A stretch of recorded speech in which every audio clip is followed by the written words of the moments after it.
निताई गौर हरि बोल। आगे की कथा पूर्ववत। त्रिपुरासुर द्वारा गणेश आराधना। ग्रस्त मद अब केवल भगवान गजानन की उपासना में लगे रहने लगे, परंतु एक दिन उन्होंने एक अत्यंत तेजस्वी बालक को स्वयं प्रकट हुआ देखा तो आश्चर्यचकित हो गए। वो बालक उनसे नम्र वाणी में बोला, मैं आपकी छींक से उत्पन्न हुआ हूँ, आपका पुत्र हूँ। जब तक मैं आपके अपने पैरों पर खड़ा नहीं होता तब तक आप मेरा लालन पालन कीजिए, फिर तो मैं स्वयं ही पुरुष से सब देवताओं और तीनों लोकों को जीत लूँगा।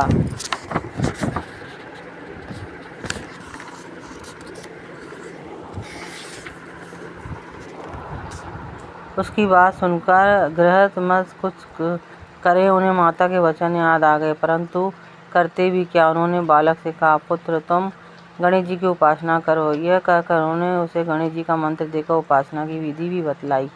बालक वहाँ से चला गया। उसने एकांत वन में जाकर वरदराज की आराधना आरंभ की।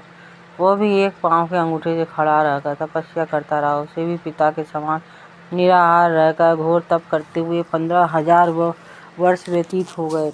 भगवान गणाधीश्वर प्रसन्न हो गए। उन्होंने एक भयानक शब्द के साथ उसे दर्शन दिया। मुनि कुमार ने देखा कि वरदराज साक्षात खड़े हैं तो वो उनके चरणों में गिर गया। गणेश जी ने हर्षपूर्वक कहा, उठो भक्त श्रेष्ठ, मैं तुम पर प्रसन्न हुआ हूँ, अपना इच्छित वर मांग लो मुझसे। मुनि कुमार ने हाथ जोड़कर निवेदन किया, प्रभु मैं आपके असीम तेज से अत्यंत विस्मित और भयभीत हूँ। कृपा कीजिए प्रभु, मेरी इच्छा पूर्ण कर दीजिए। नाथ में बालक में स्तुति किस प्रकार की जाती है इसका ज्ञान नहीं।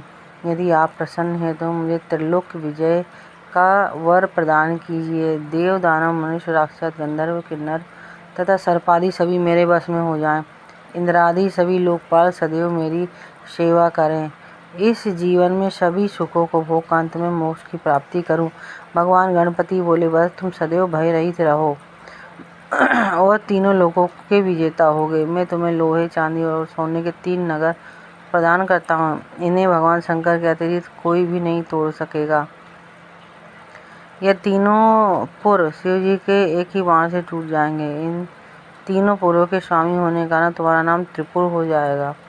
वो वर प्रदान कर गणेश जी अंतर्ध्यान हो गए। त्रिपुरासुर ने उनकी मूर्ति स्थापित की और उनका षोडशोपचार से पूजन किया। इसके पश्चात वह त्रिलोक विजय के लिए चल पड़ा।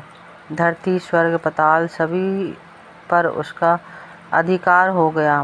देवताओं सहित इंद्र हार गए। उसके भय से सदैव देव समुदाय वन पर्वत आदि गुफाओं में छिपता फिरा। चतुर्भुज ब्रह्मा नाभि कमल में प्रविष्ट हो गए। भगवान विष्णु भी क्षीर सागर में जा छिपे।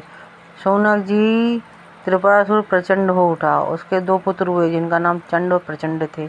उसने चंड को वैकुंठ और प्रचंड को ब्रह्मलोक का अधिकारी बना दिया। त्रिपुरासुर को इतने से भी शांति नहीं मिली। उसकी अधिकार लिप्सा इतनी बड़ी कि कैलाश पर जा पहुंचा। बोलो श्री गजानन महाराज की जय। ओम शांति शांति शांति।